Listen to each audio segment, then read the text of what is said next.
تشخیص درست روی پارچه. امروز در مورد این براتون آموزش دارم و حتما تا آخر آموزش همراه من باشید. سلام دوستای عزیز. میدونم خیلیاتون میدونید یا خیلیاتون هم تشخیص میدین این مشکل، ولی بچه‌هایی که تازه وارد پیجمون شدن و تازه دارن خیاطی رو شروع میکنن حتما به این مورد برخوردن که چطور تشخیص بدیم روی پارچه کجاست. بچه‌ها، ترکیه پارچه یه برجستگی روی ترکیه پارچه داریم. وقتی دست میکشید این برجستگی ها روی پارچه شماست. این در مورد پارچه‌هایی که برجستگی دارن و خیلی راحت میتونید تشخیص بدید. در مورد پارچه‌هایی که نوشته دارن، خیلی از پارچه‌ها یه نوشته‌ای روی پارچه دارن که شما با اونم متوجه این مشکلتون میشین، یعنی خیلی راحت میتونید بفهمید که این روی پارچه است یا زیر پارچه. بعضی از پارچه‌ها دو رو هستن، میتونید هر دو حالت رو بدوزید.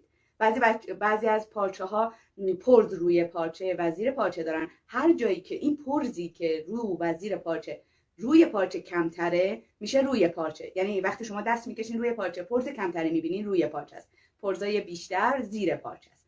این در مورد پرزا. بعضی از پارچه ها براق هستن مثل ساتن ها که خیلی راحت شما متوجه میشین که این روی پارچه است و زیر پارچه براقی رو نداره.